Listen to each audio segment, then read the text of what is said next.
এইবিলাক টকা ঘূৰি অহাৰ সম্ভাৱনা আছে নে এই তদন্তৰ পিছত?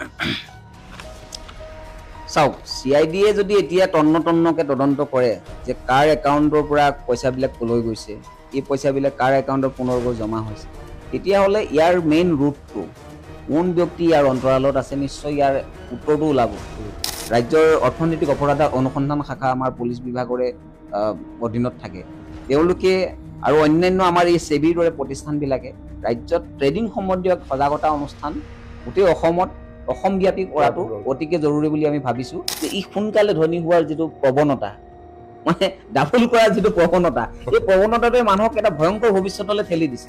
সোনকালে ধনী হোৱাৰ প্ৰলোভন দেখুৱাই তেওঁলোকে 1000 কোটিতকৈ অধিক টকা ইতিমধ্যে সংগ্ৰহ কৰিছে আৰু খুব সোনকালে এই কোম্পানীটো পলায়ন কৰিব। আপোনাৰ নামততো ডিমেট একাউণ্ট হোৱা নাই, তাত নাই হোৱা। আপুনিতো কেতিয়াও গম নাপালে যে আপুনি কি ক'ত শ্বেয়াৰ কিনিছে, কোন কোম্পানী, আপুনি ৰিলায়েন্সত শ্বেয়াৰ কিনিছে নে আপুনি টাটাৰ শ্বেয়াৰ কিনিলে নে আপুনি কিবা এটা বেলেগ কোম্পানীৰ পৰা শ্বেয়াৰ কিনিলে। স্বাগতম জনাইছো কাৰেণ্ট ট্ৰেণ্ড আছামলৈ আৰু আজিৰ এই বিশেষ অনুষ্ঠানৰ সৈতে মই মন্তুল দলৈ। আৰু বৰ্তমান ৰাজ্যত এটা প্ৰাসংগিক বিষয় হৈ পৰিছে ভুৱা ট্ৰেডিঙক লৈ। এই যি ট্ৰেডিং, এই ট্ৰেডিঙৰ জৰিয়তে বহু কোম্পানী ইতিমধ্যে ৰাজ্যৰ পৰা 1000 কোটি টকালৈ পলায়ন কৰিছে বা নাইকিয়া হৈছে। আৰু এই ক্ষেত্ৰত কিন্তু বৰ্তমানেও অসম আৰক্ষীয়ে এই চক্ৰটো বুলি এইকাৰণেই কৈছোঁ যিহেতু তেওঁলোকে ইতিমধ্যে পলায়ন কৰিছে, এই চক্ৰটোক কিন্তু ধৰিবলৈ সক্ষম হোৱা নাই বা তেওঁলোকে ব্যৱস্থা গ্ৰহণ কৰিছে যদিও বৰ্তমান কি পৰ্যায়ত আছে সেয়াও বৰ্তমান ৰহস্যৰ আৱৰ্তন। আৰু এই সন্দৰ্ভত আমি কিছু কথা পাতিম আজি।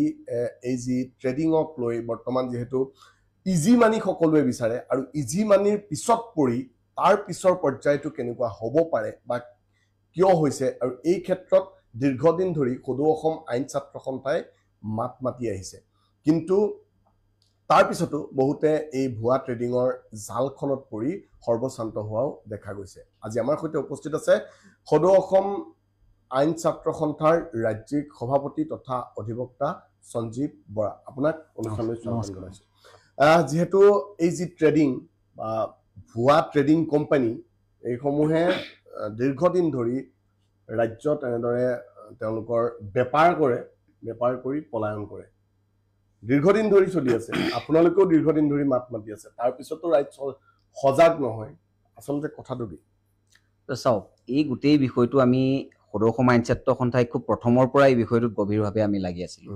আৰু গভীৰভাৱে বুলি এইকাৰণে কৈছোঁ, আমি কথাবিলাক ওপৰত কোৱা নাই, আমি আৰম্ভণিৰ পৰাই কথাবিলাক খুব তথ্য সম্বলিত আৰু বিষয়ভিত্তিক আমি কথাখিনি কৈ আহিছিলোঁ।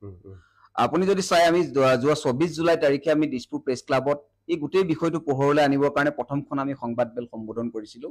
আৰু তাতে আমি প্ৰায় 7-8টা কোম্পানীক আমি স্পষ্টভাৱে আঙুলিয়াই দিছিলোঁ অসম চৰকাৰক আৰু গৃহ বিভাগক, যে এই প্ৰতিষ্ঠানসমূহে কিন্তু অতি শীঘ্ৰে অসমৰ পৰা 1000 কোটি টকাৰ ওপৰত লৈ হাজাৰ কোটি টকাৰ ওপৰত লৈ পেলাই তেওঁলোকে পলায়ন কৰিবলৈ গৈ আছে।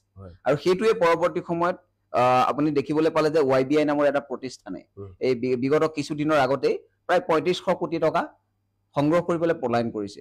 আপুনি যদি চাই, বিভিন্নজন ইয়াৰ দ্বাৰা পীড়িত ব্যক্তিয়ে এইকেইদিন অসমৰ সংবাদ মাধ্যমত তেওঁলোকৰ প্ৰতিক্ৰিয়া, তেওঁলোকৰ মতামত জনাইছে। আপুনি যদি চাই, উত্তৰ অসমৰ গহপুৰ, ধেমাজি, আপোনাৰ বিশ্বনাথৰ বিভিন্ন প্ৰান্ত আৰু আপোনাৰ একদম অৰুণাচললৈকে, আৰু এইফালে ওদালগুৰি, দৰং, আপোনাৰ কোকৰাঝাৰ, এই গোটেই অঞ্চলবিলাকত সাধাৰণ খাটি খোৱা আৰু শ্ৰমিক শ্ৰেণীৰ পৰা আদি কৰি মানে কৃষক শ্ৰেণীলৈকে সকলোকে এক লুণ্ঠন কৰিবলৈ তেওঁলোকে পলায়ন কৰিবলৈ সুবিধা পালে। ইয়াৰ অন্তৰালত কিন্তু মই আজি তাৰিখত দুখ দিম অসমৰ গৃহ বিভাগক, কিয়নো আমি সেইদিনাই সংবাদমেলখনৰ যোগেদি আমি কৈছিলোঁ আৰু আমি তথ্য আৰু প্ৰমাণ সহকাৰে কৈছিলোঁ যে এই প্ৰতিষ্ঠানকেইটা সম্পূৰ্ণ ভুৱা। এতিয়া ভুৱা বুলি কোৱাৰ লগে লগে সকলোৰে জ্ঞাতাৰ্থে মই আপোনাৰ জ্ঞাতাৰ্থেও কওঁ যে ভুৱা শব্দটো এইকাৰণে আমি ক'ব লগা হৈছে, কাৰণ এটি ট্ৰেডিং প্ৰতিষ্ঠানে ট্ৰেডিং বুলি ক'লে আপোনাৰ শ্বেয়াৰ, ষ্টক বা ফৰেক্স, এই তিনিটাক লৈ ট্ৰেডিং হয়। এতিয়া এই বিষয়বিলাক কিন্তু অসমৰ ট্ৰেডিং সম্বন্ধীয় বিষয়বিলাক কিন্তু অসমৰ মানুহে লাহে লাহে অধ্যয়ন কৰা আৰম্ভই কৰিছে। ট্ৰেডিঙৰ লগত কিন্তু জড়িত অসমৰ মানুহে, অসমত 10%, 15% মানুহে ইয়াৰ ওপৰত সচেতনতা বৃদ্ধি কৰাত তেওঁলোকে মানে বৃদ্ধি কৰিছে আৰু জড়িত হৈছে এই বিষয়ত। কিন্তু বাকী সকল ৰাইজে ট্ৰেডিং সম্বন্ধীয় জ্ঞান আহৰণ কৰা নাই বা এই ক্ষেত্ৰত হয়তো আগ্ৰহী নহয় অসমৰ ৰাইজ। কাৰণ আপুনি যদি চাই দিল্লী, মুম্বাই, অন্যান্য প্ৰান্তৰ লোকসকলে ট্ৰেডিঙক লৈ যথেষ্ট আগ্ৰহী, তেওঁলোকে ট্ৰেডিং বিষয়টোৰ আগৰ পৰা জড়িত আৰু তেওঁলোকে এই ব্যৱস্থাটোত তেওঁলোকে ইনকামৰ পথ হিচাপে কেতিয়াবাই বাছি লৈছে। কিন্তু এই সজাগতাটো অসমত খুব কম। ইয়াৰ প্ৰথম কথা হ'ল ট্ৰেডিং কৰিবৰ কাৰণে যিকোনো এটা প্ৰতিষ্ঠানে সেবিৰ পৰা অনুজ্ঞাপত্ৰ লোৱাটো জৰুৰী। সেবি এটা এনেকুৱা অনুষ্ঠান যোনে নেকি এই গোটেই ব্যৱস্থাটোক নিয়ন্ত্ৰণ কৰে আৰু বৈধতা অবৈধতাটো নিৰ্ধাৰণ কৰে। এতিয়া সেবিৰ অনুজ্ঞাপত্ৰ প্ৰাপ্ত যদি এটা প্ৰতিষ্ঠানত আপুনি আপোনাৰ পইচাটো ট্ৰেডিং কৰিবৰ কাৰণে দিছে, তেতিয়াও তেওঁ যাক আপুনি গতাইছে তেওঁ ব্ৰকাৰ লাইচেন্স থাকিব লাগিব। এতিয়া কেতিয়াবা তেওঁ মানে কোনোবা ব্ৰকাৰ লাইচেন্স প্ৰাপ্ত কোম্পানীৰ পৰা তেওঁ চাব ব্ৰকাৰ হিচাপে বা এফিলিয়েটেড পাৰ্চন হিচাপে তেওঁ ট্ৰেড কৰিব পাৰে। যেনেকে আপুনি এতিয়া জেৰ'ডা হওক বা আপুনি যদি আপুনি চাই আপোনাৰ এঞ্জেল ওৱান, তাৰপিছত গ্ৰোথ, এইবিলাক হ'ল সেবিৰ দ্বাৰা অনুজ্ঞাপত্ৰ প্ৰাপ্ত প্ৰতিষ্ঠান।